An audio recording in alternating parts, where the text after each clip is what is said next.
NVIDIA and Hexagon have partnered to deliver a suite of solutions to accelerate industrial digitalization. These solutions include the creation of accurate virtual representations of physical systems, tools, and solutions to build physically accurate, perfectly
Okay, we are live with Alexander Mercouris, and we have with us the great Mr. Robert Barnes. Robert, how are you doing today? Good, good. Right on the eve of the elections. The election, we have legalized election betting markets in the United States that are easily accessible for the first time in quite a while. So that's interesting. Seeing how that shapes and influences the narrative and the rest. But we're right in the home stretch, just a few days away from Mm. what many consider a very consequential election, not only for Americans but for the world. For the world. And I see that you have a link there underneath your image, sportpicks.locals. Yeah, Where can people find you? And tell us about sportspicks.locals as well. So yeah, that's where we're putting up all the election picks, depending on which betting market you have access to around the world. You have in the United States, you have Kalshi and Interactive Brokers and PredictIt. Uh, Despite the Biden administration's attempt to prohibit it, which is its own topic. Then around the world, you have Polymarket, funded by Bitcoin and crypto. Another place where crypto has opened up financial freedom is in the political betting space. You got some famous people making bets on the election in that context. You have Betfair, based out of the UK. UK used to have a monopoly, effectively, kind of like the City of London on finance. The City of London was the place to go if you had to place bets on an election, like I did back in 2016, walking around placing little bets in small shops. My overcoat, little $3 grand here, $4 grand here, $2 grand there. That was a lot of fun. And on Bet Online or Bet US, some of the global books where you can bet on everything all the way down to the margin of victory you think is going to happen in every single state, jurisdiction, Senate, White House, you name it. So there is a money making opportunity present for some. And I post all of my recommended picks at sportspicks.locals.com. Got hundreds of recommended picks depending on which market people have access to. And that's where I'm going to be active on election night. We'll have an open live chat. And the like in 2020 was very profitable because as we got closer to midnight, told everybody it was time to sell out of the market because some fun things might be happening between then and 6 a.m. Or funny things, depending on your verbiage. And so a lot of people were able to make money on the 2020 election despite Trump not ultimately prevailing. And the rest. So yeah, so sportspicks.locals.com if you want to track the election, want to be active in the live chat, want to see what the picks are for the election, just curious, or if you want to try to make a little money at it, There's people trading in the stock markets. There's a Trump basket of stocks. There's a Harris basket of stocks. There's all kinds of people who have a lot of money at stake on this election, directly or indirectly, around Washington, D.C., and a lot of people in Kiev. I guess I'm supposed to call it Kiev, whatever the new phraseology is. They got a lot of money on this election outcome in their own way. There's some people that might be looking at extradition-free countries, depending on what happens in the election. So there's literally trillions of dollars are not only going to change hands effectively by who wins on election night, inside and outside the betting markets. But the prospects for peace in the Middle East, prospects for peace in Europe, prospects for peace around the world, prospects for some degree of independent financial system, separated and segregated from our current central bankers and central planners, all of that at stake in what may be one of the most consequential presidential elections, not only for America, but for the world in the near short term and the long term. A lot at stake, absolutely. So let's get into it, guys. By the way, Robert, you're looking good in that Iran merch. Yeah, exactly. I got the shirt, I got the hat. I really love the mug. Mugs are great too, by the way. Got a little tea going, got a little British tea going. Down with a little bit of a cold, whatnot. But and then we were asking what the book is. The book is from Robert Kennedy Sr., 1968. His campaign text, "To Seek a Newer World." When I was 12 years old, my father had passed away a few months before. There were two books that I really sort of cling to, that I read all the time as sort of mentors of a kind. The one of them was, I told Bobby Kennedy the story. One of them was Donald Trump's Art of the Deal, which I had all these little things that I remembered forever. Plan for the worst possible scenario, but expect the best possible scenario. It was brilliant. It was a classic Trump mindset approach. And the other one was Robert Kennedy Sr.'s great campaign text, very hopeful, optimistic, idealistic campaign text of 1968. And it's fascinating. Here we are, flash forward, 60 plus years or so later, or about 55 years plus later, more than half a century. And the biggest political development in the modern era has been the unity ticket of Donald Trump and Robert Kennedy Jr. For the White House. Has brought in people like Tulsi Gabbard, has brought in a lot of people from outside the political spectrum, from outside the Republican Party establishment. And they're talking about dramatic and radical things if they get elected, as it relates to public health policy, as it relates to foreign policy, as it relates to trade policy, as it relates to a lot of things that could be the biggest political revolution in modern American political history. Alexander, let's just get started. A quick hello to everyone that's watching us on all the platforms. I will have all of Robert's links where you can follow him in the description box down below. And a big thank you to all of our moderators. Thank you to everybody. Alexander, Robert, let's start talking about the elections. Let's do so. And indeed, it's an enormously consequential election. And as Robert was just speaking, it just occurred to me that the very earliest election I have a clear memory of is the American election of 1968, which was also seen as very, very consequential by lots of people. And I can also remember Bobby Kennedy's candidature at that time. The amount of people, I was in Greece, obviously, and everybody was talking about it then. And we all remember what happened and the shock and sadness that people felt at that time. So American elections, they are massively consequential. And I agree, this one is going to be especially so for the world and also for the United States. So, Robert, where are we? I mean, there's lots of claims at the moment. The media here are telling us that the early voting figures are going for Harris, that she's leading, by a huge margin in the early voting. You find, if you read the articles carefully, and you squirrel down through, you find little comments tucked away that actually this is fairly common in the early voting, that in fact Democrats do tend to be ahead, and that in fact it's principally women who vote early and they tend to link to the Democrats. But that's not a qualifier that you will see in the titles. But anyway, what is your overall mood? I mean, everybody here is very unsure, very nervous. I don't think it's any secret that here in Britain, they are very, very keen for Harris to win. establishment is. They don't want Trump back at all. Um, some parts of the media here are also very critical of Robert Kennedy, just to say. I mean, he's come in for some attack here, and that was before he started to team up with Trump.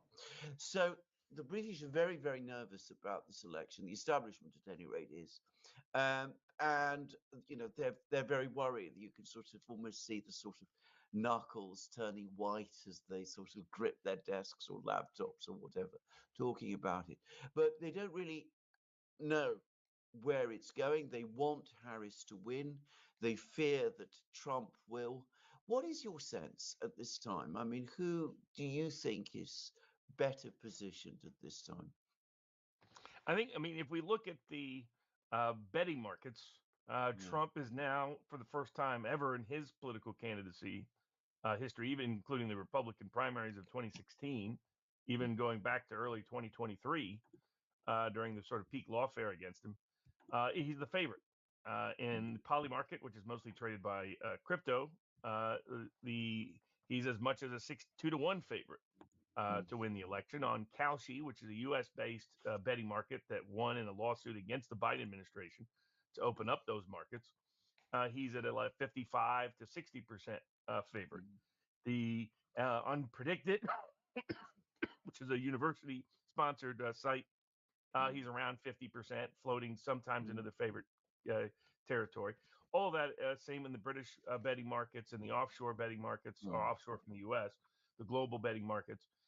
Trump is a favorite of anywhere from 60 to 70%, depending on where he's at. And most of that has been dictated as soon as Kalshi came online here in the United States.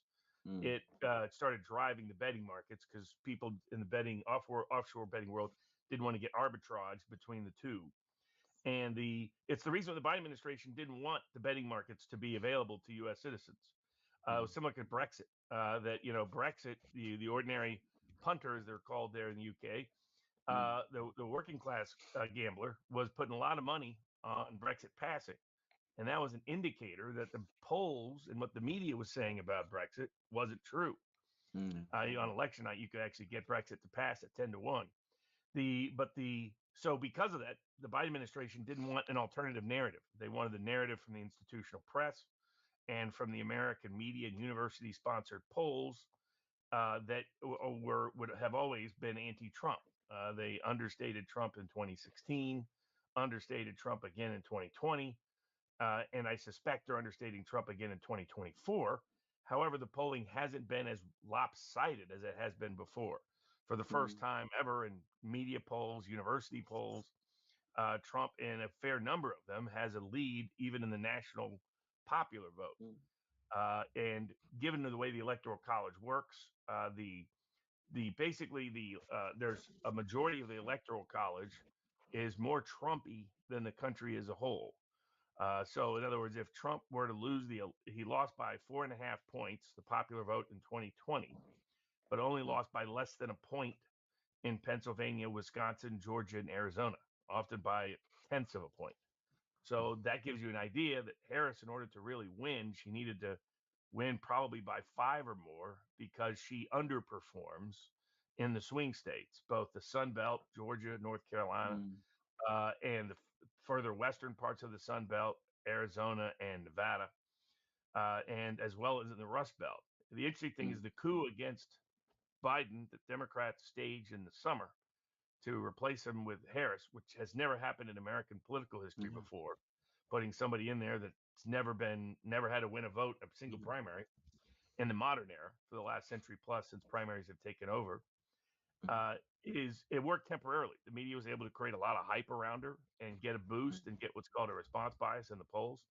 And it worked up until the debate, and it worked for about a week after the debate, and then it all started to fade, as could be kind of expected. From a fundamentals perspective, it was very hard to see how Harris was going to beat Trump, because historically in American elections, like most elections around the world, people vote their sense of security and their pocketbook. They only vote other issues if neither security nor their pocketbook matter. and those are relatively new. The environment is relatively neutral. But when people think the economy stinks, or when they don't feel safe because of either domestic chaos or crime or foreign war, Mm. or war on their borders, then they tend to reject the incumbent party uh, throughout history in almost all elections. That's been especially true in the United States. Most comparable analogies was when the economy was thought of as bad by voters, regardless of the objective data that's being falsified and fabricated on a daily basis by the Biden administration in egregious ways, which just gaslights Mm. people. But when people think the economy was bad and people want sentiment, they can look at University of Michigan. They can you look at Gallup that have done these surveys going back for decades. The only times you would find comparable bad economy sentiments as bad as people think right now would be Mm. 1932, 1992, and 2008. All three elections, the incumbent party lost in a blowout in the electoral vote. When they have felt the country's not secure or safe because of unhappiness or dissatisfaction with foreign wars or domestic chaos, like 1952, like 1968, the in both of those cases, the incumbent party lost. Here you have a combination of those events. Like if you Mm. dig into the data, the number of people who think they can't buy a house, can't afford to buy a house, can't afford to buy a Mm. car, can't afford to buy like a basic utility, like a Mm. dishwasher or the even a TV, things for their major furnishings for their house, is the highest rate it has been in the University of Michigan's consumer sentiment data outside of 2008. So, and if you dig into the who feels that, Mm. it's a younger working class. Like in 2020, what the Democrats really benefited from was a younger population, millennials and Zoomers, who they were given stimmy checks. They were allowed to work from home. They were allowed not to Mm. work at all. They were nobody could foreclose on them or evict on them because there was delays on that issued by the federal government. They didn't have to pay back their student loans. So in that environment with mass mail-in voting, the implied promise of the Democratic Party is that that kind of life would continue. You could Mm. invest in, you could use your Robinhood app and invest in the stock market and so on and so forth. And that as soon as Biden came in, all the chaos would end. The Mm. chaos associated with Trump, the chaos associated with the pandemic, all that Mm. would be solved if you just elect Joe Biden. And they Mm. turned out at very high rates. And within 2 years, the promise by the Democratic Party to them had not been made, in that all of a sudden they have to start paying back the student loans. All of a sudden they have to start paying back the rent. All of a sudden their credit's at serious risk. All of a sudden they Mm. can't work from home anymore. All of a sudden the stimmy checks are gone, and everything costs a lot more. Right now in Mm. America, housing is more unaffordable and inaccessible than it has ever been in American history in the Mm. last century plus of them keeping Yeah. this data. Rent's too damn high, as the old saying goes. Buying a house is not possible. Buying a car, new car, not really possible. No. Buying a new major utility, not really possible. People disproportionately living at home at the highest rate in the modern era. Mm. The So about a year and a half ago, you saw these millennials and Zoomers, especially Hispanics and African Americans and working class minorities, millennials and Zoomers, say they wanted a divorce from the Democratic Party. And the candidate who is tapping them the best, they don't listen to institutional media. They're not tuned in to CNN or MSNBC or any of the three major networks. They don't read the New York Times. They don't read the Washington Post. They don't really care about any of that. They're on TikTok. They're on social media. They're on alternative podcast channels. That's who they love. And Donald Trump's own youngest son, Barron, is a huge fan of those same mediums of communication.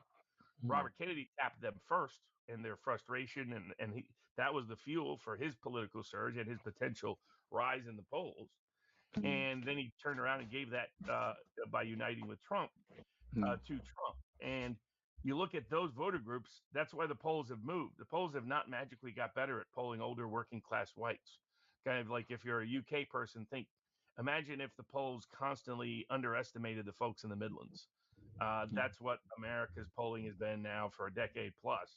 It can't get older working class voters, especially in the industrial Midwest.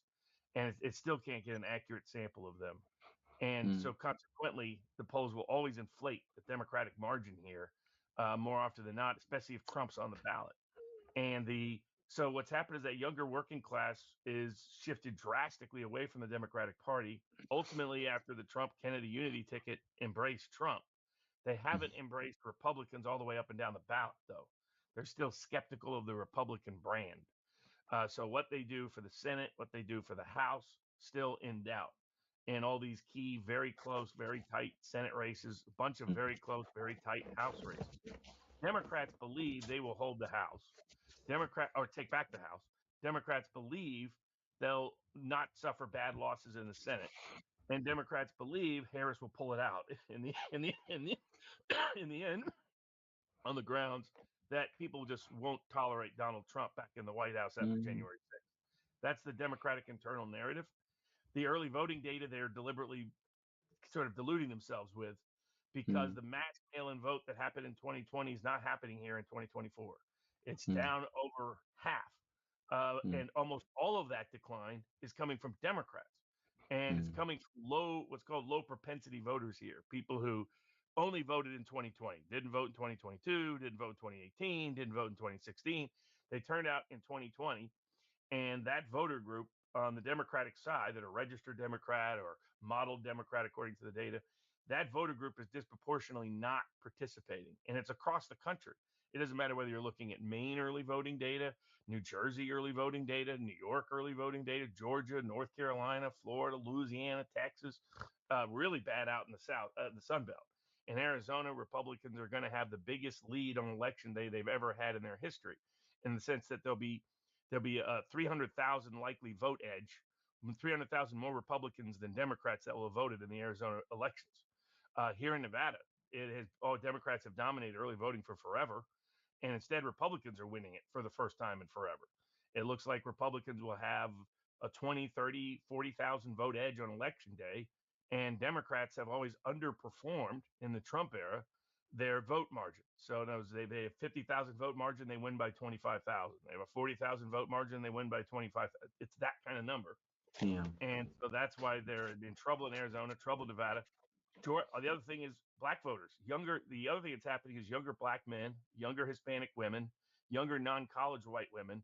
These are working class, low propensity, Democratic leaning groups that are not religious, not married, so culturally, socially aligned with the Democratic Party. They're just not voting at record rates. We're going to have one of the lowest levels of black voter participation compared to white voter participation than since before the Obama era.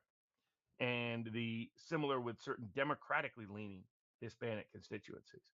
While Republican leaning in Florida, Trump is likely good to win Puerto Ricans outright. This is a group he lost by 35 points in 2016. Miami-Dade County is likely to vote for Trump due to the combination of Cubans, Venezuelans, Colombians, and Puerto Ricans trending towards Trump. And then the Democrats Harris is literally running below Trump with pretty much every single demographic in the country. And the only question is, can she avoid losing so many of them that she could sneak out an election victory?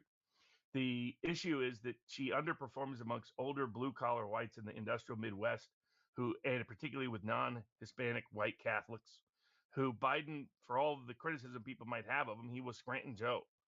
He was, he was a recognizable figure amongst baby boomer Democratic voters in the industrial Midwest.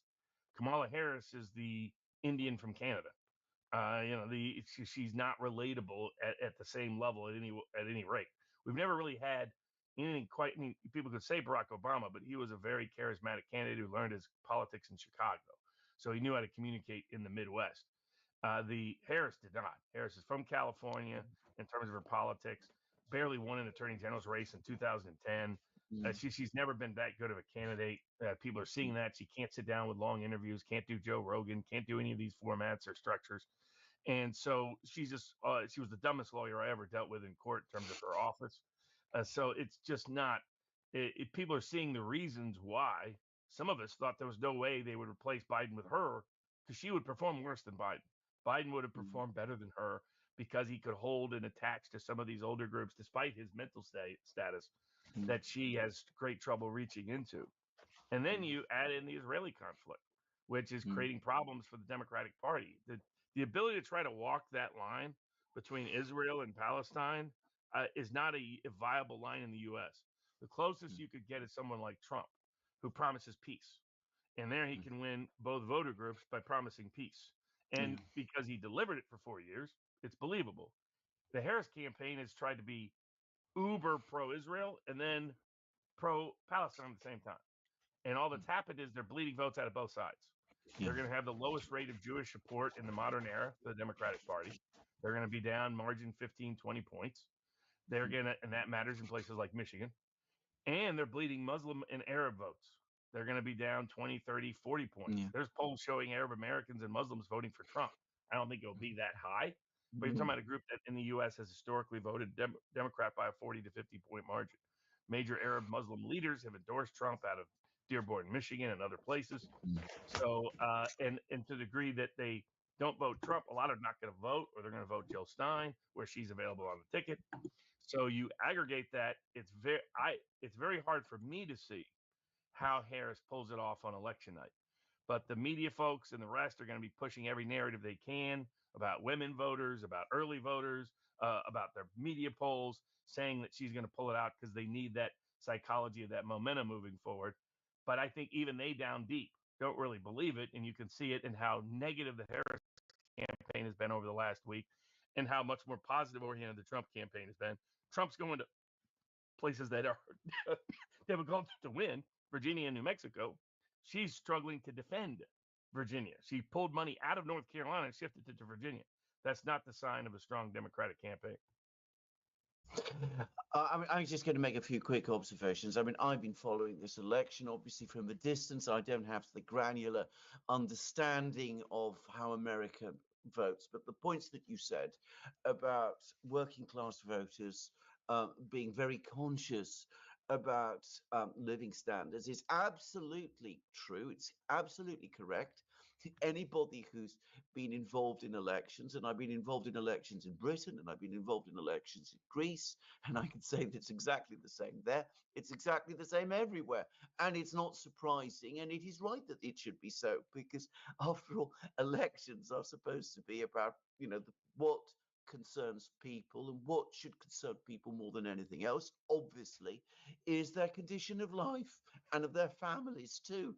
People are always far too haughty and arrogant about these concerns. But if you actually spend any time with these voting groups, you can understand that completely. But if you are faced with this problem, if people are feeling under economic pressure, then the way to win them back, or at least the way to make some to get them to listen, is to come and explain how you personally, as the candidate, are going to make them their condition better. And at the very least, you've got to show that you understand that they are not doing very well, that they are under this sort of pressure.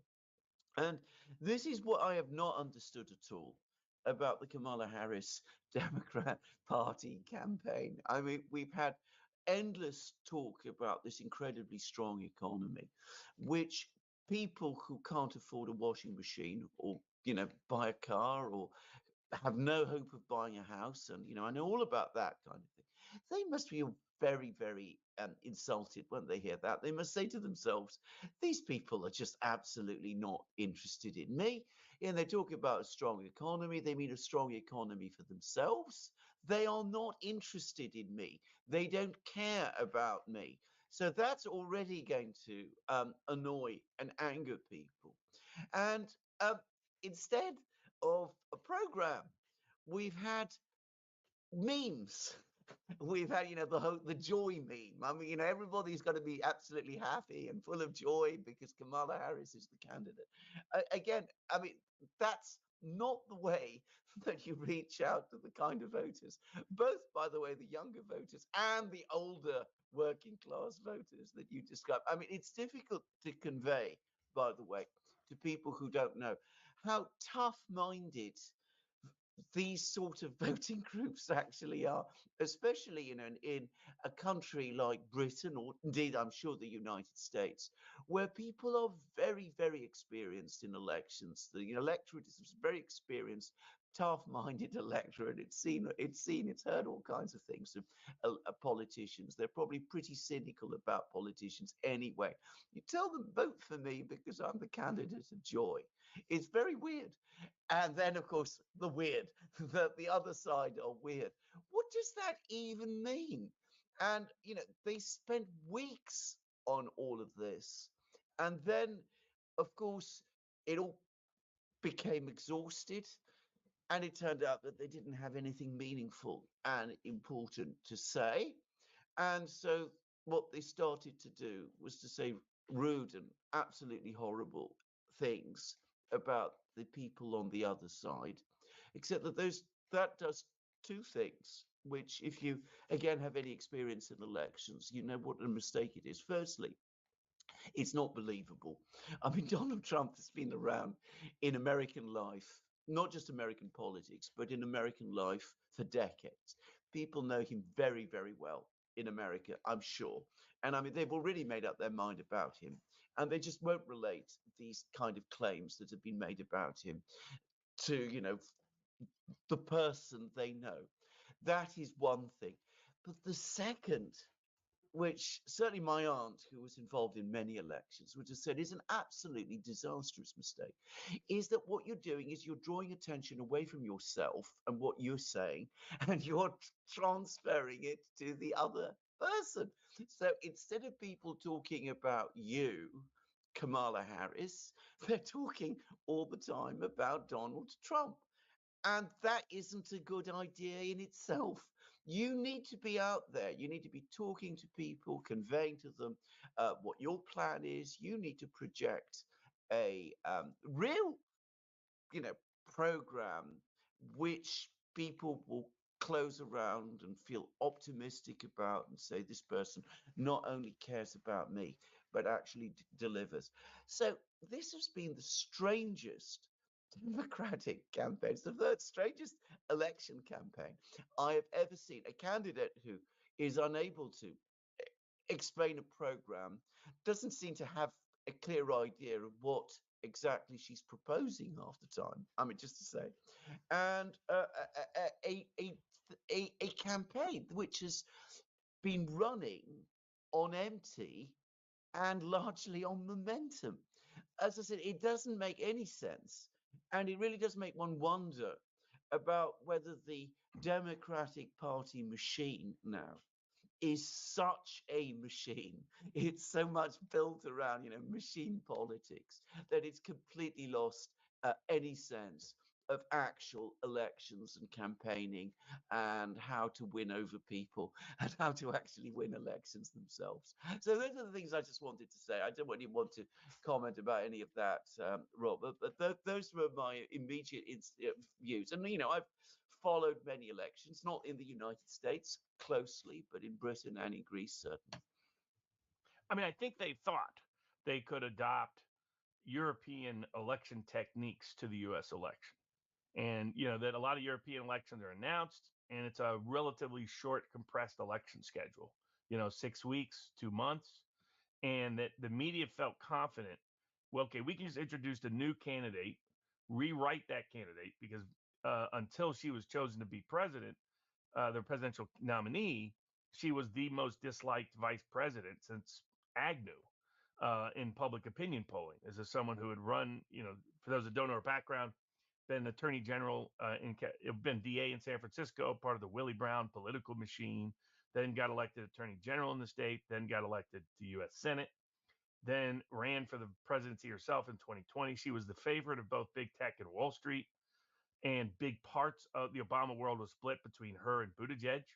And she did so disastrously on the out campaigning with actual voters that she had to withdraw before they even cast votes in Iowa. It was one of the biggest disasters of a campaign ever run.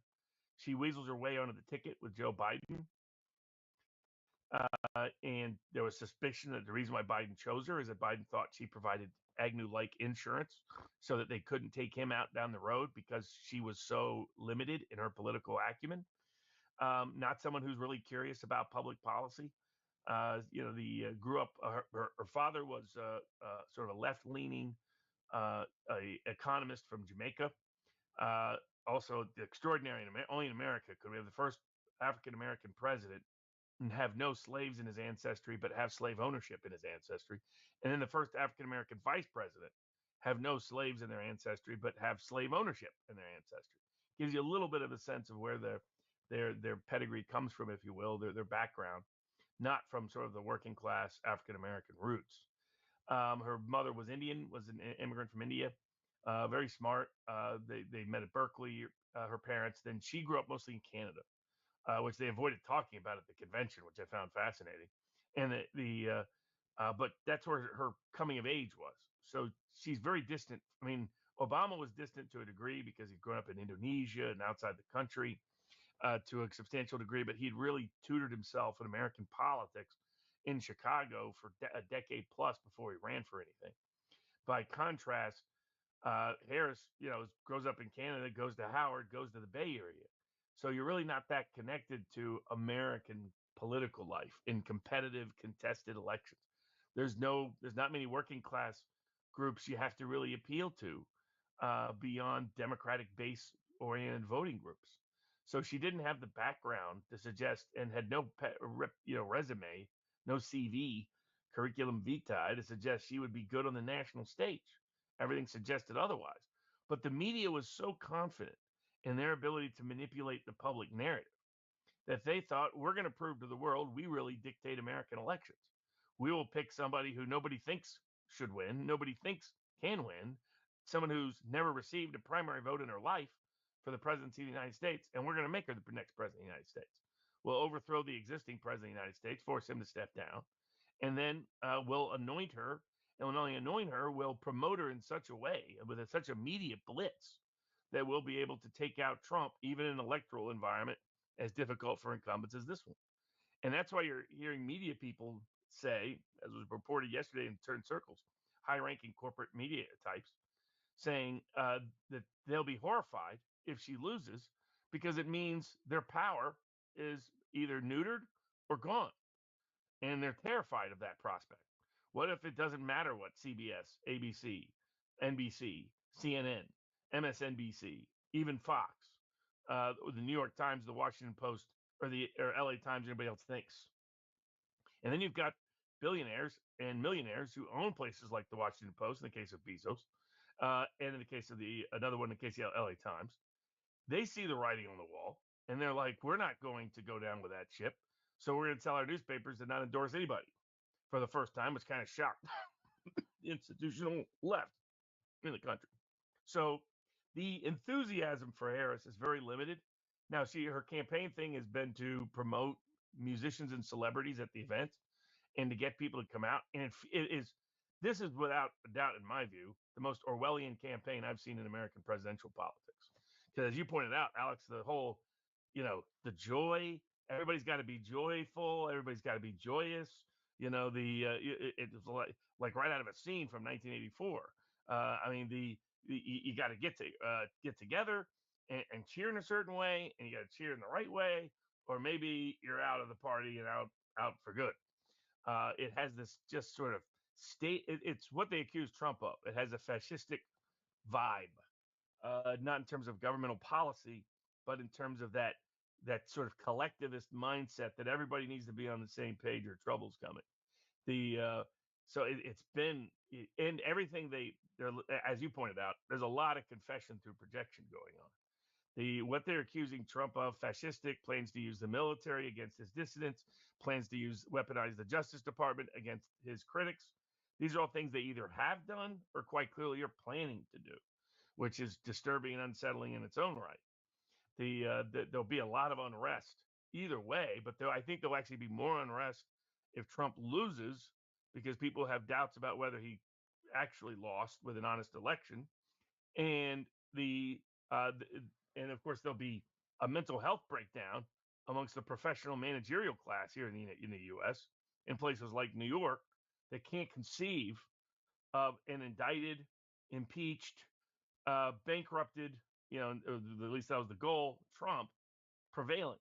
They don't see that as lawfare. They see that as vindication of their theories about Trump.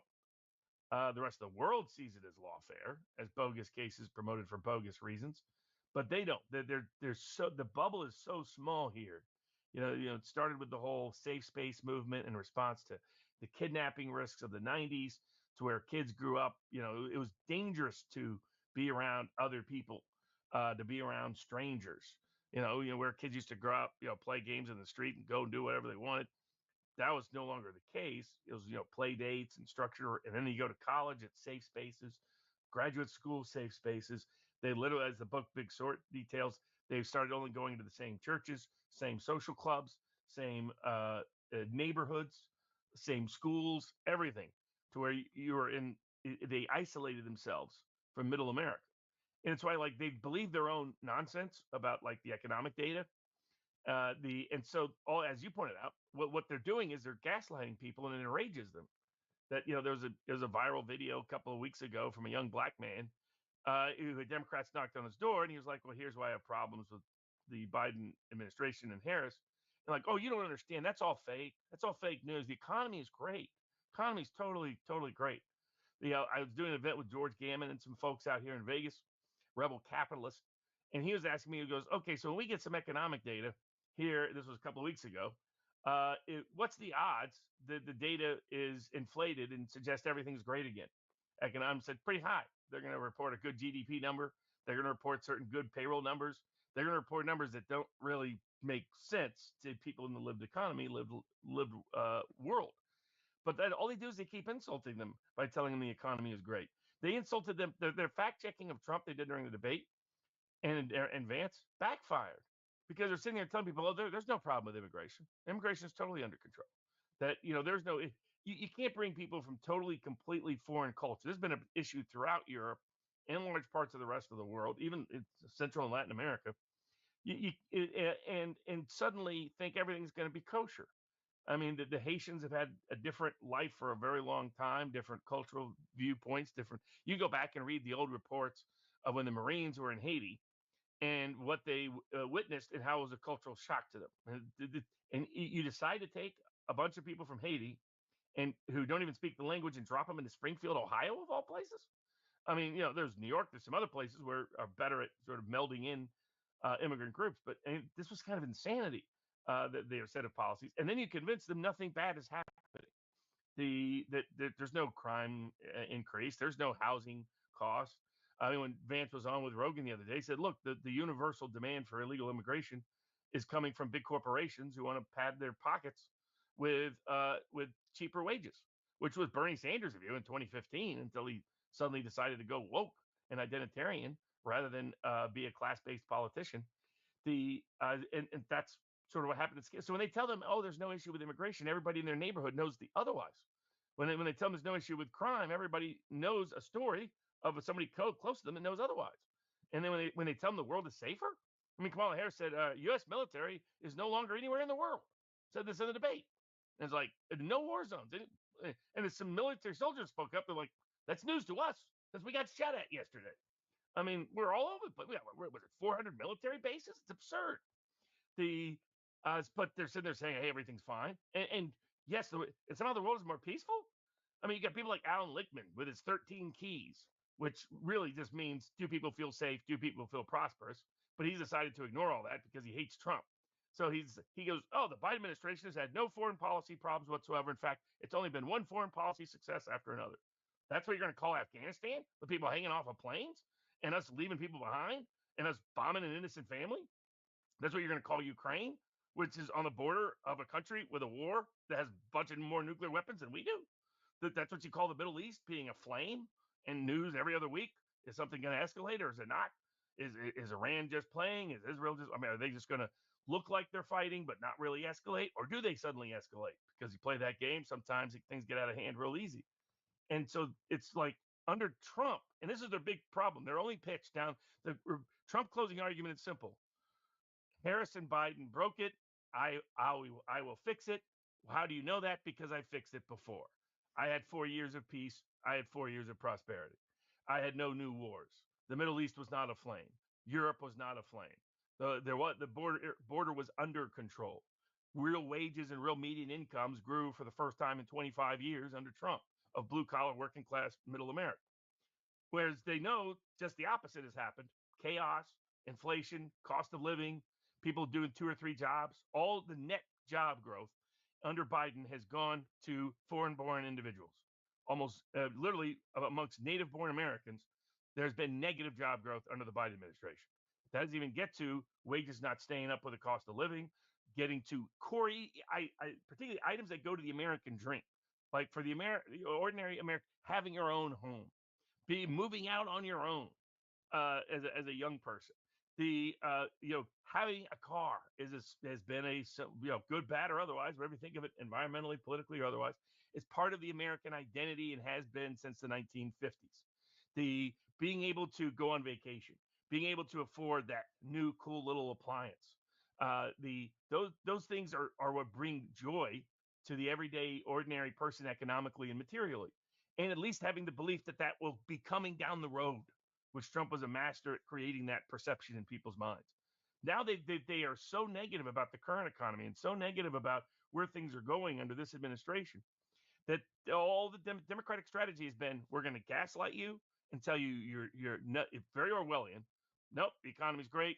There's no crime. Borders under control. There is no war. Everything's peaceful. Everything's great. And then they'll try to gaslight you on Trump. Pretend that you don't remember Trump was in office for 4 years. So he's going to be this fascistic dictator that's totally crazy, that's going to ignite the world on fire and going to destroy the economy and only cares about billionaires. They already know what Trump will do because he was president for 4 years. And they just want to convince people, pretend he wasn't. So it's been one of the worst organized campaigns I've seen. But it's when you just, for those out there in the global audience, think of people who run the EU, people who run NATO, running a political campaign. And that's what the Harris campaign looks like. And it's as incompetent and inept and out of touch as those people are.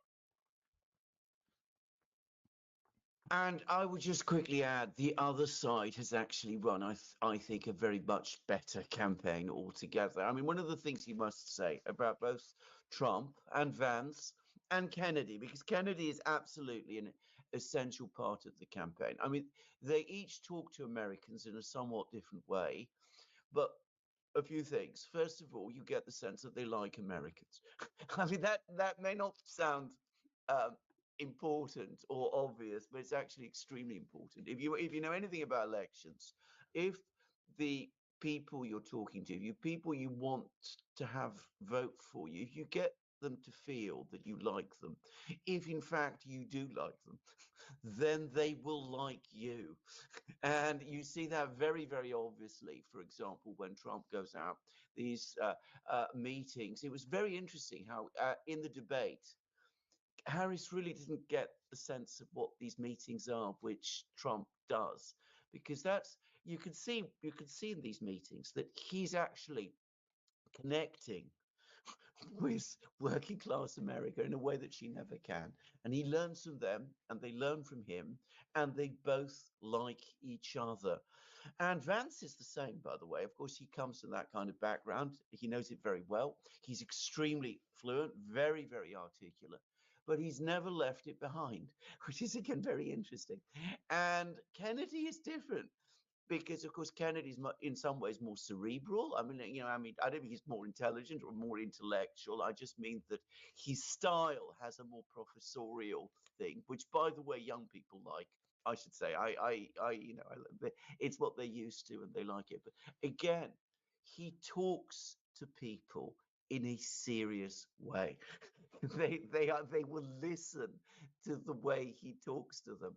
And I was listening to some of his speeches. I thought one of his speeches, the one where he announced, his decision to support Trump, I thought it was one of the most brilliant, perhaps the single most brilliant one anyone has made in this election up to now, just to say.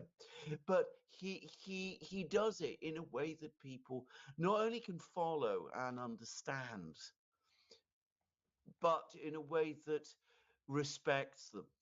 I mean, he's not trying to be what he's not. He's not trying to be working class in the way that Vance is, or somebody who's worked with workers closely in the way that Trump does.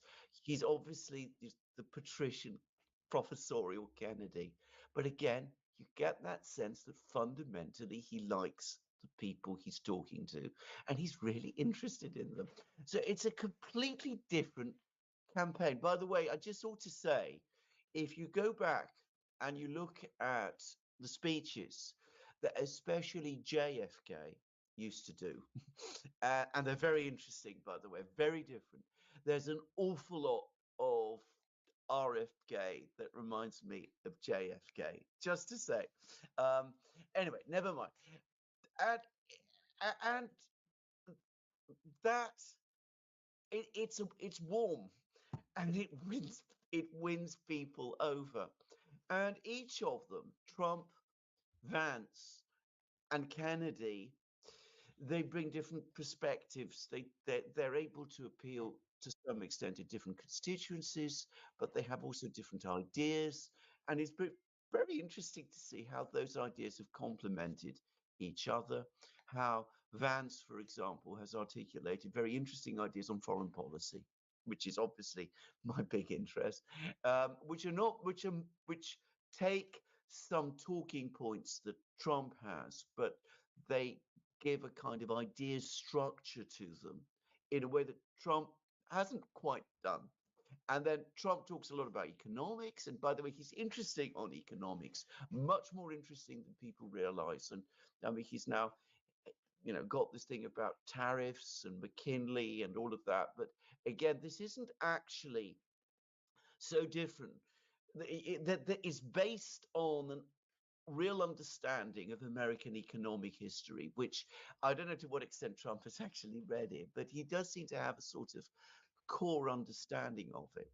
And of course, it's again tells American workers that he's thinking about them. There's talk about tariffs, whatever criticisms economists and people like that might have about it. It's not only historically founded, but it's also relevant to the people who are worried about their jobs in the steel mills and the factories and the car factories and all of those places. And lastly, of course, you have Kennedy, who's much more, as far as I can see, interested in social questions and, of course, medical questions and medicine. I guess and all of that is hugely important in America today and has been, by the way, for a long time, but has become particularly important because of the pandemic. And again, he's able to talk about that in a very, very interesting way. So you have a very, very interesting campaign on the other side, on one side, and another campaign, the other side, the Harris campaign, which has said nothing. I mean, I think I should just give away. We've had some exchanges, Robert and I, but I've just struggled to see what exactly Harris's ideas and policies are, and I've never really got any sense of them. I mean, is she in favour of price fixing or not, for example? just asking. And then you have a vice presidential choice on the other side, who's just been a complete empty suit as far as I can see. I mean, I just cannot understand. Again, the electoral dynamics or thinking, if you like, which resulted in them choosing Waltz to be the vice president, because he is. I mean, if you add 0 to 0, which is what Harris is, and you add another 0 to it, you just end up with 0. Anyway, that's my views. Just to say, just any thoughts on that? I mean, they couldn't pick Shapiro to be VP, the Pennsylvania governor, because he's Jewish, because they were trying, and he had served, had strong Israeli connections, because they were trying to walk that line. So they ended up with somebody mediocre. And the other aspect with Harris is she didn't want anybody that could overshadow her on the campaign trail or might have ulterior objectives of running for president themselves. And Walsh was so thus Walsh fit the bill. He's happy to be anybody's sort of cutout. And even though he has not, when he was a congressman from Southeast Minnesota, he portrayed himself as a pro farmer, high school football coach, pro guns. And then once he gets into the governorship in Minnesota, all of a sudden he becomes a Twin Cities liberal, and he's anti-guns, and he doesn't care so much about farmers anymore. He was the guy that was rewarding people if they ratted out their neighbor during COVID. Has your neighbor walked outside the house when it's not, it's curfew time? Have you seen him not wear a mask? he was the guy creating a snitch line across the state. So it gives you an idea for his mindset. But what a lot of these people are is they remind me almost of Hollywood actors. They have no core. Like it's striking how they have no core. And as you're pointing out, Alex, this comes through. Nobody can get a sense of not only what they believe, but who they are. It's like, who exactly is this person? And Harris, under the Willie Brown model in San Francisco, was be as bland and generic as possible. And that can work when you're running in the Democratic primary politics in California and you're trying to dodge the hot buttons. It does not work on a national stage. People want either one of Trump has always been brilliant at this. He recognized that it's more important to have a strong brand than to be personally likable. Like Harris's campaign's been obsessed with her personal favorability. That isn't really what matters. When people, I used to say, if you want to bet on a presidential election in America, this would throw people off, but I'd say bet on the person who's the better liar. And I don't mean that as a moral judgment. I mean, imagine you're in a situation, the Nazis are at the door, and you got to have somebody lie to save your life. And there was lie for a good reason. Which person would you choose to be successful? And it's because down deep, Americans want a president that they feel safe with, that they feel will protect them, even if they don't like him, even if they don't care for him, even if they don't trust him in certain settings. As long as they trust him to be, it's the sort of whole bad boy phenomenon, right? It isn't that women pick bad boys because they're bad boys. It's because they're going to get things done. They're going to deliver when it's necessary. They're going to protect the household when necessary because they don't have any limits. And that's where Trump always had chose that brand. He wasn't aiming to be likable. He was aiming to be seen as strong, strong backbone, strong. That's why it throws people off when they try to assess his foreign policy. He filters everything through that lingo and language. So everything's about being strong. Everybody's a killer, that kind of stuff. But it can misapprehend the fact that he is very much peace oriented, as reflected in his first term. And what's number one thing he brags about, his foreign policy, is no new wars on his watch for the first time since like Carter. That depends on how you interpret certain conflicts under Carter.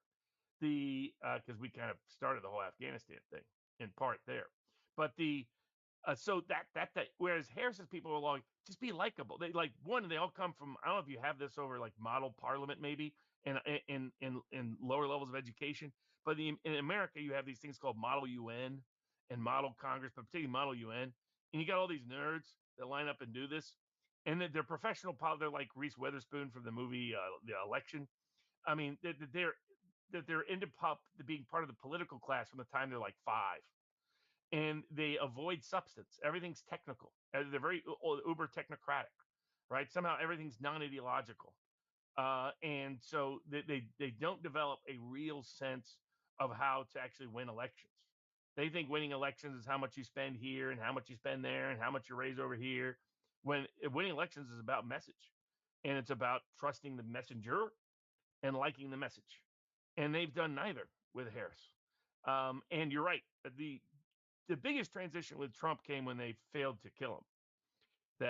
That was the moment he took a turn, because the big question some even within Trump camp were concerned about was, would we see a repeat of his first term in terms of bad personnel choices that led to undermining his sort of reformist policies, whether foreign policy or domestic. And he had sort of avoided answering that for a while. But after the failed assassination attempt, on that same day, he calls J.D. Vance and says, you're going to be VP. He calls Robert Kennedy and says, let's talk. He gets into contact with Tulsi Gabbard. And that's not a coincidence. He decided from that moment, a Trump second term would fulfill every idea and ideal reformist that he had.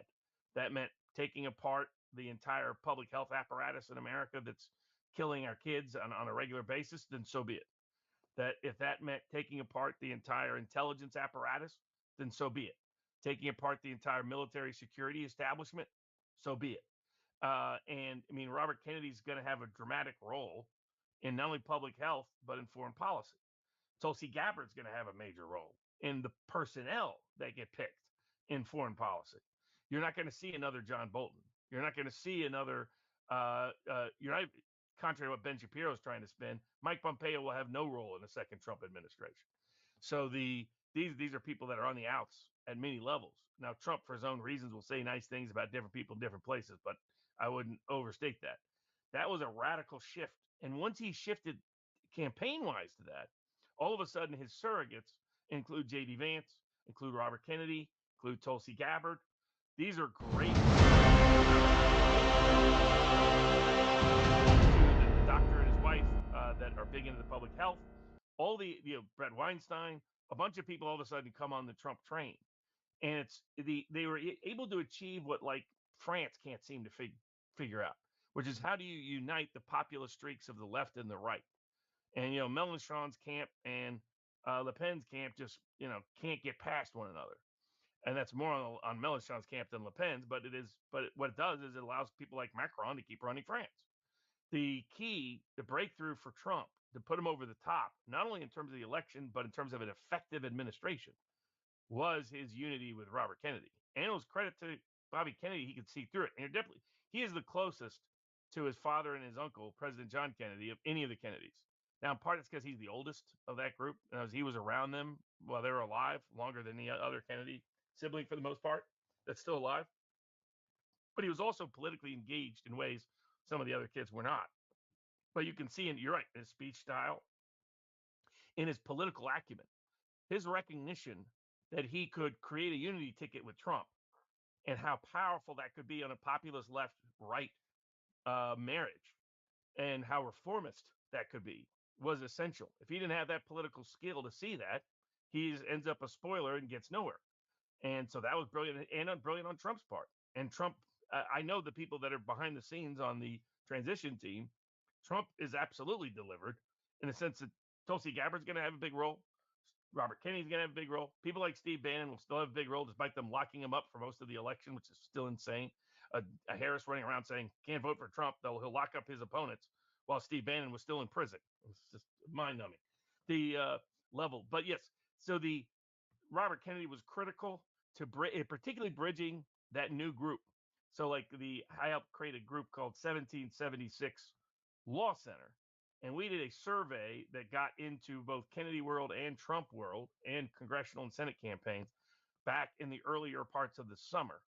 And what we were tracking is, why are these working class, younger minorities, millennials, Zoomers, why are they divorcing from the Democratic Party? The whole Democratic Party's mantra has been for 2 decades, we're going to have millennials and Zoomers with us for forever, and particularly Hispanic and Black Zoomers and millennials. And they were losing them at record rates. I mean, if you look at, say, for example, independent black men who identify as independent, not with either party, under the age of 45, there has been a 40-point margin shift from 2016 to 2024. It was massive. And the media doesn't want to report on it. Occasionally it'll spike up. The New York Times will occasionally talk about it. But they don't want to talk about why is this massive Hispanic shift? Why is there this Hispanic Black voter shift? So instead, the narrative will all be about women. And if Harris loses, they'll say it's because America's misogynist. There'll be that routine. Plus, Joe Biden shouldn't have held on too long. But the underlying fundamentals of why those voters were shifting were, you could call it the 4 quadrants of freedom. That I would call it sort of the opposite of Bill Gates' dystopian dream. Bill Gates, big tech, big food, big medicine, big media, that sort of quadrant of control that Bill Gates has a deep financial and institutional role in around the world. It was fascinating. Listen, J.D. Vance didn't know the stories that Joe Rogan got from Robert Kennedy about all the harassment. I mean, Gates at different times has been banned or under investigation in India, under investigation in Africa. He's now under investigation in the Netherlands. Because of who he is. He's one of the nastiest Bond villains on the planet.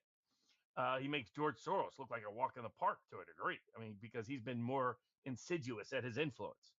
That control grid requires people be on it for big tech, big food, big medicine. This corporate, they control our bodies, they control our brains by the information sources available to us, by our cultural expression, what's permitted, what's not, and what food we were able to digest, what medicines we put in us. And what we found with these young working class voters is they overwhelmingly didn't want to be part of any part of that control grid. They want to get food from their local farmers market. They like the organic alternative health medicine folks. They're the leaders on the vitamins and the supplements in that whole world. That they're ahead of the curve of their boomer parents. They don't like the big tech control. They don't like the social impact it's had on young women and other people. That's been insidious and toxic. Zoomers are dropping off of some of those places like Facebook for that reason.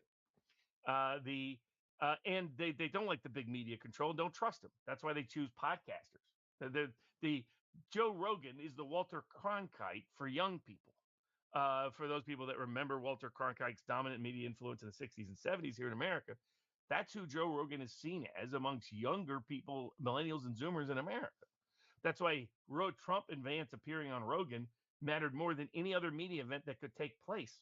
And what's it going to do? It's going to break records for total viewership and listening of any podcast potentially ever. So you look at those combined issues and the methods, the modes, the means of communication that have been chosen. This election, if Trump wins, will be an indictment of big media, will be an indictment of the control grid of the Bill Gateses of the world, and an invitation to the reformers and the outsiders and the rebels to truly restructure American policy top to bottom. Elon and Vivek, two people the establishment should not have isolated, should not have ostracized, should not have made adversaries of, but they did. People like Nicole Shanahan, the part of her ex-husband was one of the Google founders. So a lot of independent wealth there. Well, her daughter suffers a vaccine injury. And all of a sudden she starts politically wondering what's going on. And one of the biggest Democratic contributors becomes one of the biggest Democratic critics. Elon buying Twitter, he did all of this because he thought the world was going to go to hell in a handbasket on the Biden-Harris agenda, but in part because he was targeted over and over again. Targeted for every kind of harassment known to man by the Biden administration, because if he didn't do exactly what they wanted when they wanted him to do it, like get involved in the Ukraine conflict in a particular way he had no interest in getting involved in, then the consequence was that he knew his own life and future and freedom and every dream he had was at stake. And so they've united this kind of, in the memes, they're the Avengers, however you put that, the different memes. And then to your last point, Alex, or lastly, to the point about accessibility of these candidates, not only communicating a certain brand of strength, of confidence, of belief, of really trying to put these policies through, but also the other personality aspects. But you're absolutely like Trump there's been 8 iconic photos in this campaign that are going to be there for 30 years. I mean, between the Trump mugshot, and then you have the Trump shot where he stands up and raises his fist right after they try to kill him. And then you have the Trump Kennedy handshake, where you got the fireworks, lights going off in the background. And now you got Trump at McDonald's and Trump the garbage man. And he really boosted with young voters after the McDonald's thing, and a lot of blue collar voters, because they're like, this guy really likes this kind of work. They didn't feel like this is a billionaire looking down on us. This is a political class person who sees us as beneath them. That this is a guy who would sincerely like to make sure he got the fries right, didn't touch it with his fingers, and maybe put a little extra. And that this is a guy who loves being in the garbage truck and driving around in it and all the rest. So he's not your typical billionaire. And the stereotypes and caricatures of them have fallen apart because they've communicated in an accessible way on issues that really matter to the key voter groups. Absolutely. And just to add about Trump, 2 other things. Firstly, he has a sense of fun, and, which is not to be confused with, this joy. And by the way, you're absolutely right. You're talking about joy. I mean, the joy of 1984. And by the way, there's all sorts of other emotions in 1984. There's the 6-minute hate, and we have all of that as well. But anyway, but seriously, I mean, Trump has a sense of fun, which these people don't have, and it's real. I mean, he actually enjoys doing these things, and you can see that he does, and that's one reason he does it very well. And I thought I was very interested by your point about strength and about Trump knowing how to convey strength. And of course, one of the reasons he conveys strength very well is because, in a very real sense, he is strong. I mean, as somebody who has survived, I don't know, you tell us how many were, was it 20, 30 lawsuits of the kind, threatened to lock him up, to, accuse him of every conceivable thing on planet Earth. Well, you're a trial attorney. I've done some work in that field myself. Anybody who knows anything about the legal system knows what an absolute nightmare. How it grinds you down if you get through it. And here's a man, he comes through it all and he's still cheerful and he's still funny and he's still exuberant and he can joke about it and he can go on and say that he's been investigated more often than Alphonse Capone, which is absolutely true, by the way. It's entirely right.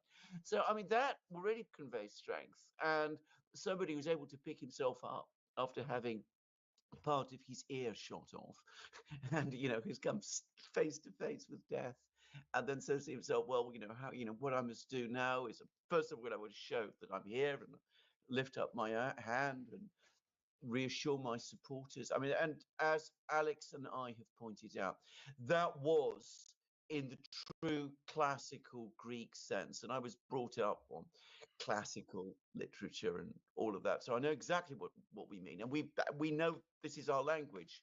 This was a truly heroic moment. I mean, it really was conveying incredible strength and defiance. And at the same time, he's also thinking, well, this is the moment when I have to speak to JD Vance, and he's going to be my pick for vice president.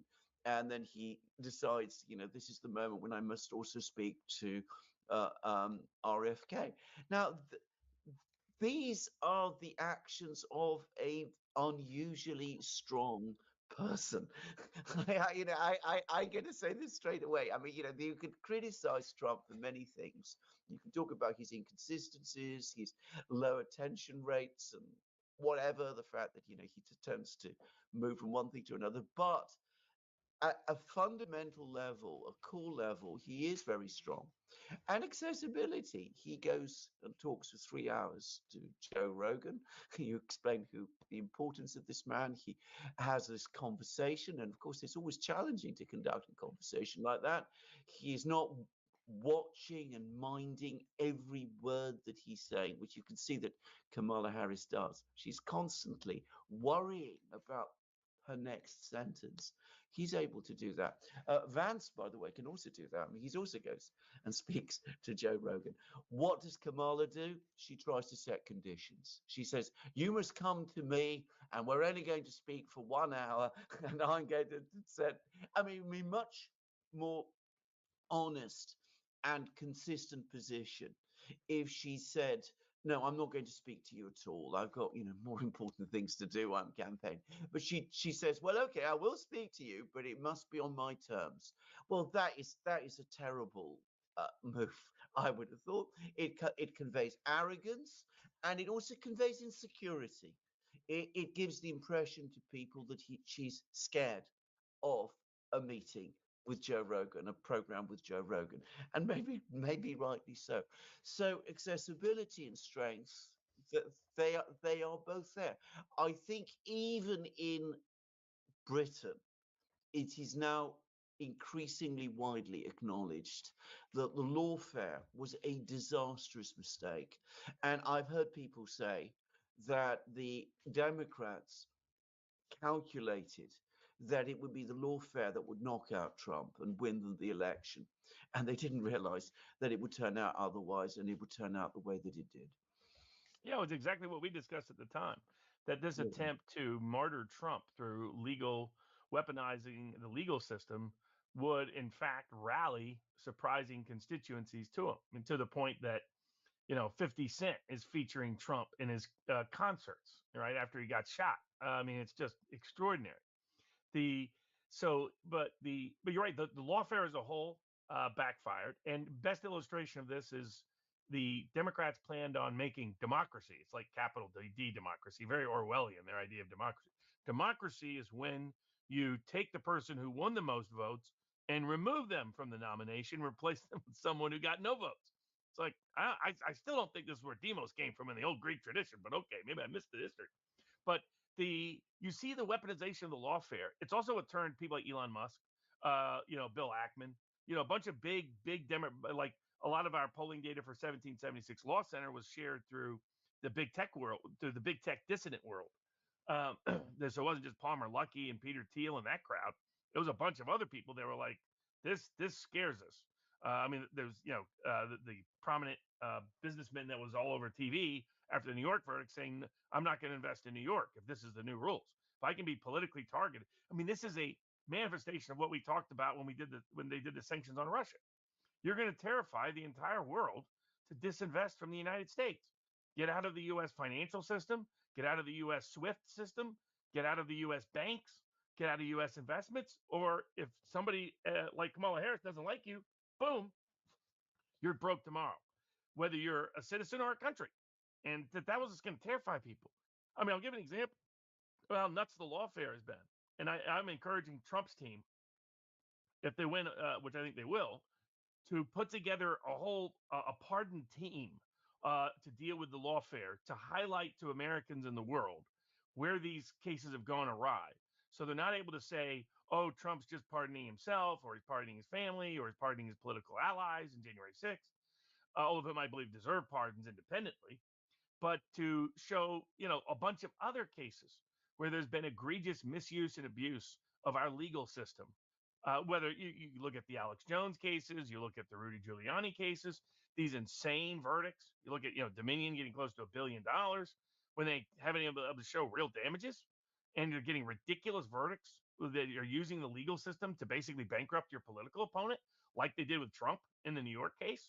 That, to the question earlier, what Trump, will they announce that before Election Day? No chance. Those are all Democratic judges in New York. They'll likely wait to see what the results are on Election Day, then issue the decision that will say that the verdict was always bogus from day one. But there needs to be a highlighting of these cases systematically and systemically. Like, put together a pardon team, put together a lawfare team to highlight cases that went AWOL, cases where the government harassed people either civilly or criminally. I'll give you a classic example of this. He's on board with Ross Ulbricht getting his sentence commuted, the Silk Road guy. Whether he really was Silk Road has always been an open question in my mind. His lawyer, Joshua Dratel, was an old buddy of mine. He got railroaded in the court of public opinion. But you look like the Harris administration turned everybody in the Bitcoin space against them, including the Winklevoss twins, including all kinds of people. But look at what they did to dissidents. Just like Elon Musk could see what was going to happen to him if he didn't get active politically against this administration, by what happened to people like Roger Ver and Bitcoin Jesus. I mean, this guy, we know Bitcoin Jesus, so it'd be brilliant for Trump to pardon him just so he could say, hey, I couldn't pardon Jesus, but I can pardon Bitcoin Jesus. But putting that aside, here's a guy who's just independent guy. I mean, he's been a victim of lawfare in the past. This is a guy who went to federal prison. It's one of my favorite little trivia questions. Roger Ver first went to federal prison for what crime? And people try to guess this and this and this. It was for having the wrong fireworks. That's right. He didn't have the right permit for fireworks, and they sent him to federal prison for that. And now they're going after him. And it's not a coincidence. I mean, Roger Ver is part of the Bitcoin Cash movement, wants to keep Bitcoin independent from the intelligence agencies and the central financial planners, wants it to be a real tool of financial freedom for people around the world. And is it a coincidence that all of a sudden he shows up on the Justice Department hit list? That all of a sudden he's being indicted for things nobody's ever been indicted for. Nobody's been indicted because they disagree on the interpretation of Bitcoin as a taxable transaction at a particular time point. No, nobody's been indicted over an exit tax. In America, we try to impose a tax on you anywhere in the world. We're one of the only countries in the world that does this. Trump is talking about we should get rid of that as part of his tax reform proposals. In the same context, so here Roger Ver leaves the country, decides that he doesn't want to be part of the U.S. political system anymore, sees what's coming down the pipe, and years later, he gets indicted on completely bogus tax charges. As a tax lawyer, I could look at it and say, this is an insane prosecution. They're trying to prosecute him over, they want to remake new tax policy on Bitcoin through Roger Ver's indictment. They want to establish the right to do a property tax. In the United States, there is no property tax because the Constitution prohibits it, requires apportionment. And the income tax only allows income to be taxed, not property. And what they're trying to do is say, no, we can actually tax property. Because if you say you don't want to be a U.S. citizen anymore, we now magically have the right to do a property tax. And if you don't pay what we think you should pay, we're now going to put you in prison for life, which is what they did with Roger Ver. So they have these novel tax theories that make no sense, that are dangerous to everybody. But everybody knows the real reason why Bitcoin Jesus got prosecuted. It's because he's Bitcoin Jesus. And because he said maybe the intelligence agencies shouldn't try to co-opt Bitcoin. And he's one of the highest profile people doing it. That's how this system responds to everybody like that. You stick your head up for 5 seconds. And that's what the lesson of the Trump lawfare was to everybody. It was like, oh, that can be me. That can be me even if I'm Elon Musk. That can be me even if I'm Bitcoin Jesus. That can be me even if I'm some ordinary schmuck or some elderly lady that just went on an unpermitted tour of the Capitol on January 6th and committed no act of violence and was often invited in by the law enforcement agents. So and that's why right now on that polling question, democracy and corruption, there's no Democratic advantage. Something that was a 40-point Democratic advantage in 2020 is now gone because the American people have seen through the lawfare. They're like, this is insanity. And they want nothing to do with it. They wanted independent, impartial FBI. Now, some of us have pointed out the FBI has really never been that way. It was politically created by J. Edgar Hoover, who used his role as a Bureau of Investigation with the Justice Department and the fear of communists and anarchists in the 1918, 1919, 1920, with cases, by the way, managed to never solve. How is it they never solved some of these supposed anarchist crimes? People should ask themselves that. But whether some other things might have been in play there, but he was able to use those to create the Federal Bureau of Investigation, which has been as political as any law enforcement bureau in the world during its tenure. Just the normie didn't know it because the one thing the system was good at was shaping the media narrative. People believed in institutional sources. They believed in judges. They believed in prosecutors. They believed in FBI agents. It's kind of the dragnet world of TV. Look at how much American culture is built around how wonderful American law enforcement is, how wonderful American military is. This propaganda started to fall apart when they went after Trump because all of a sudden it was a crash course. Maybe these other cases are bogus. Maybe these agencies are corrupted. Maybe they're corrupted at the core. Maybe we need just a complete restructuring at the very top of them, as is what Kennedy is planning, Tulsi Gabbard's planning, Trump is planning. And all of that's because they radicalized him by trying to impeach him, imprison him, bankrupt him, and kill him. And it turned out what they got was not a weakened Trump, not a softer Trump, not a retreating Trump, but the strongest Trump that's ever been, both on the campaign trail and in the next administration. So where are we going to be? Because if we get Trump elected in November, on the 5th of November, are we going to have a result on the day itself? A lot of people have been asking me that question, and I was wondering whether you had any thoughts about that. And secondly, will this be challenged? Will there be attempts? After all, they've said he's a would-be dictator. They've used the F word against him. They've used all of these things. If you believe all of that, you could almost say that they're under an obligation to prevent him becoming president. I mean, this is the other terrible thing, by the way, about this kind of rhetoric, is that it does, in my opinion, license extreme acts. But anyway, what will they do? Will they just accept the fact that he's been elected? Will they recognize the election after the 5th? Will there be attempts, on the contrary, to do things with the Electoral College? Or will it be so cut and dried and so clear that it'll be impossible? And if he does become president, will he face the same kind of problems that he faced the first time round? The Justice Department completely out of control, obviously working to remove him, and intelligence community doing the same.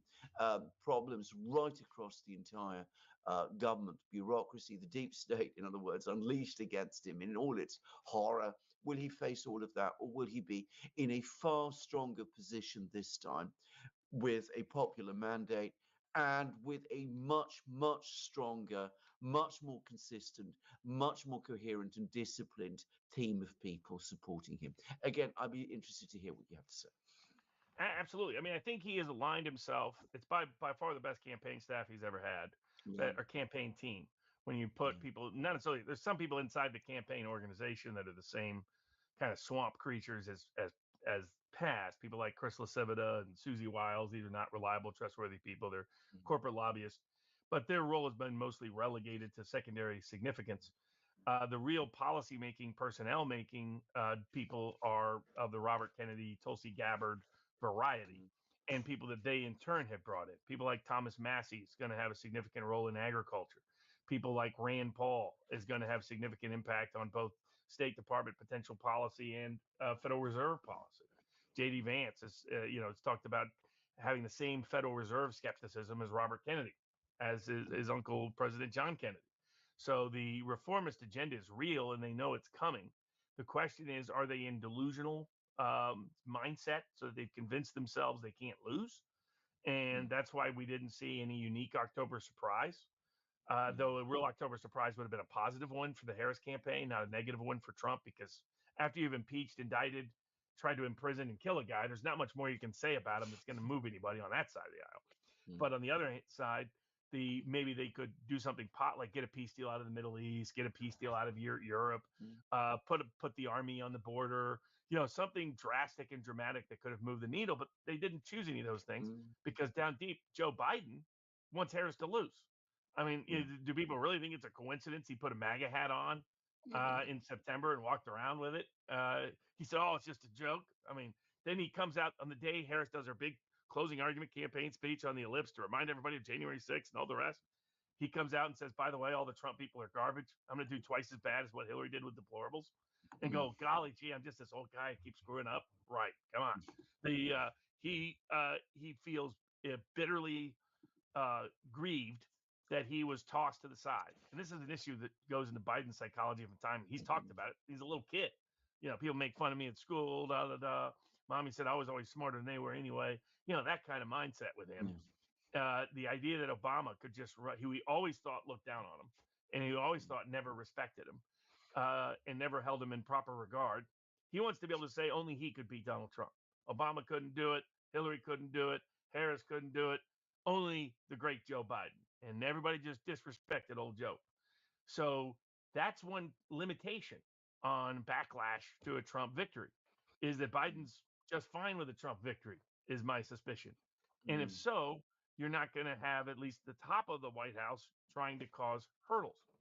Second question is whether the election officials will recognize it as such. So they have painted themselves in a corner, the Democrats and all the election hierarchies. They've told everybody to question an election is treasonous behavior, seditious behavior.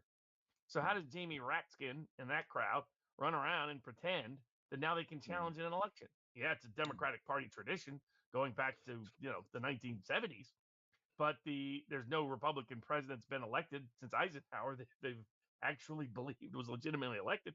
They thought Reagan stole it with the Iran-Contra hostage deal in 1980 from Carter. So what are they going to do? Are they going to the election suddenly turn around and say, no, now it's okay to challenge an election, question an election, contest an election? I think they've ideologically, in the court of public opinion, painted themselves in such a corner that that's very hard to do.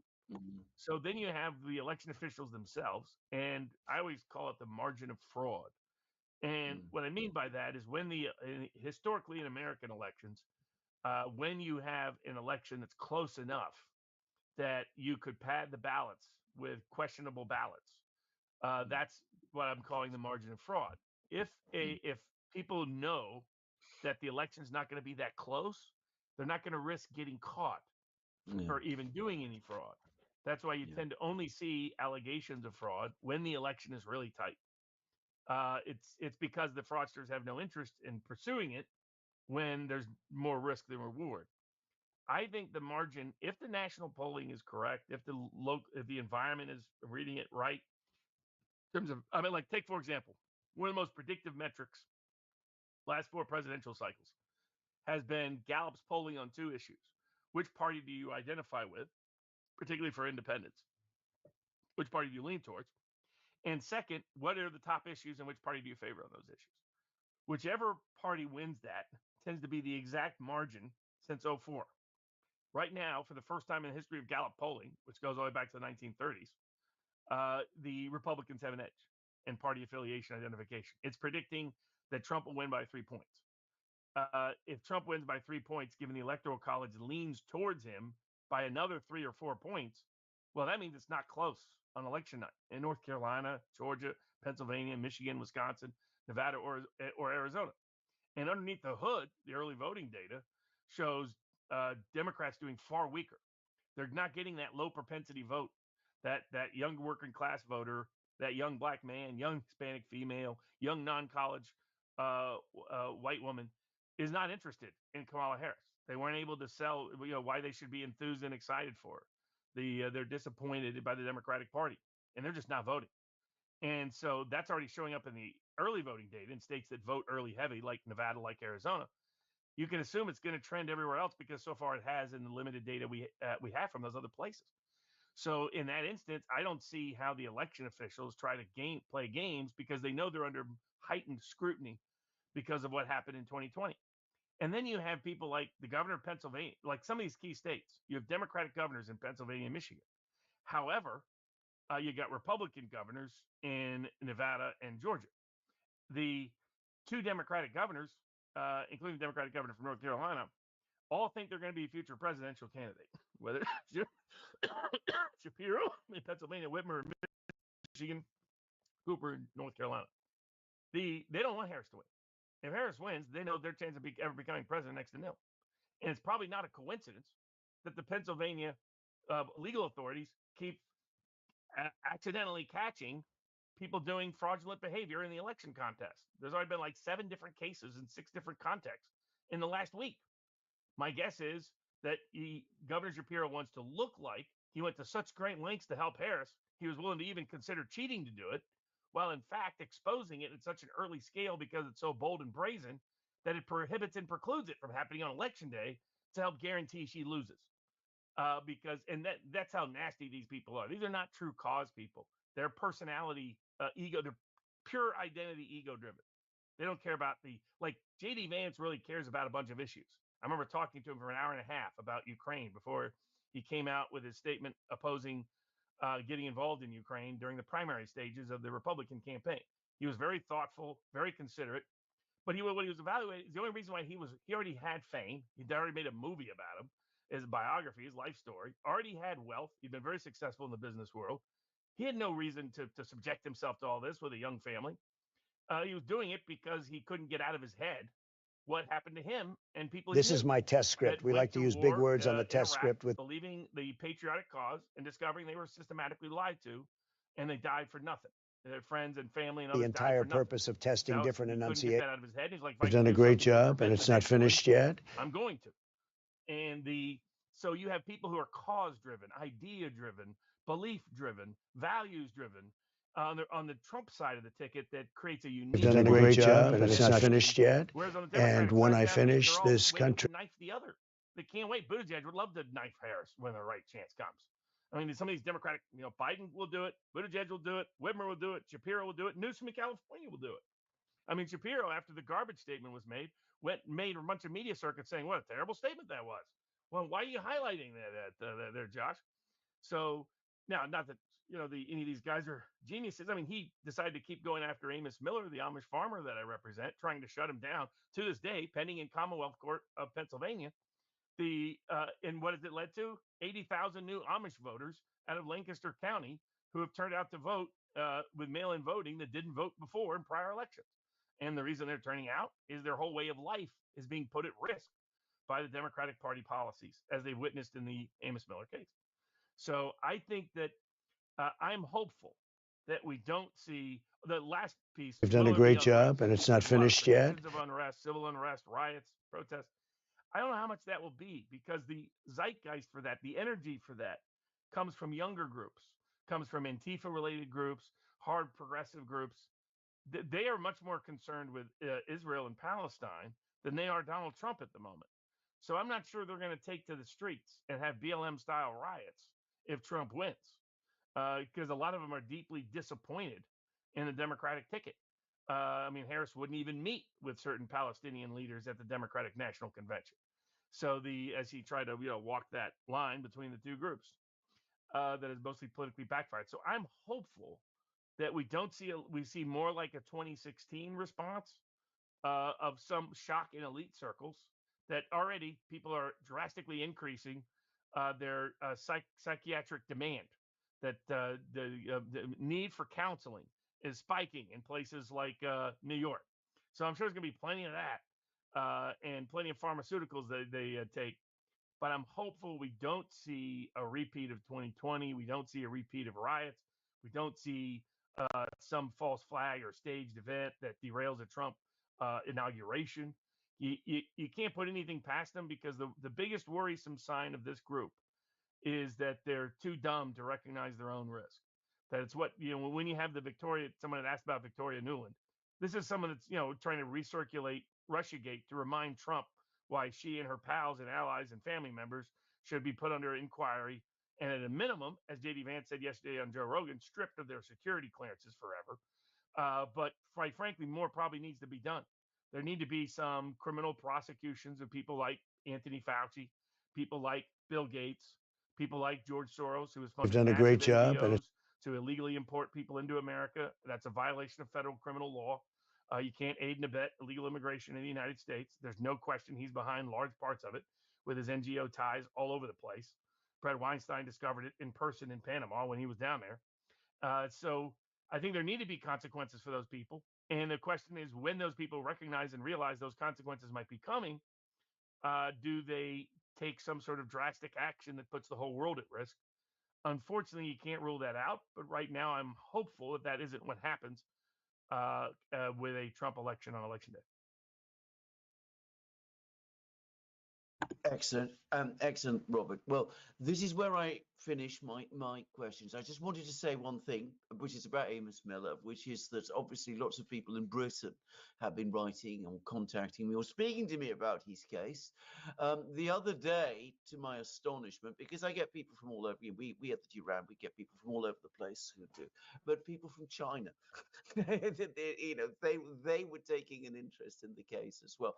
Not out of party political or whatever it is, but because of course food security is actually a big topic there also. So I was fascinated by that. I just wanted to pass that on. Thank you very much, Robert Barnes, the amazing, wonderful, always insightful and always interesting and educating Robert Barnes, for speaking to us today. And if you can just stay a little, I'm sure Alex has some questions to pass on to you. Robert, you have maybe 15, 20 minutes to answer some questions? Yeah. Yeah. The first question that came in, Robert, that we actually talked about before the show started was which state is going to have the highest voter turnout? You said Minnesota, correct? Yeah. Historically, it's Minnesota. They have a real high turnout. Big, the America is very much a melting pot. So you have different groups that impact different states. The most Trump trending group in the upper Midwest, in Wisconsin and Minnesota, but parts of North Dakota as well, are Norwegian voters, because the Norwegian voters that settled in the United States came from the countryside, as opposed to a lot of the Swedish voters who came from the more urban centers. And so the Norwegian vote is a very populist vote, but it's a deeply anti-war vote going back over a century. Trump has done very well with that group. So that's where he'll do well in Minnesota, and it'll probably be closer than a lot of experts expect. Walz is the governor there. The big question is whether the Twin Cities hold such a dominant, they're over half of the vote, and it's a very liberal trending jurisdiction. Does it offset the rural areas, and in particular the Iron Range that may be swinging, an old school working class area of old industry that has been trending Trump, that Trump might take this election cycle? And then does he bleed votes as badly out of the Twin Cities as he did in 2020? It was very close in 2016 in Minnesota, only 3 points. It was about the same as the national vote margin.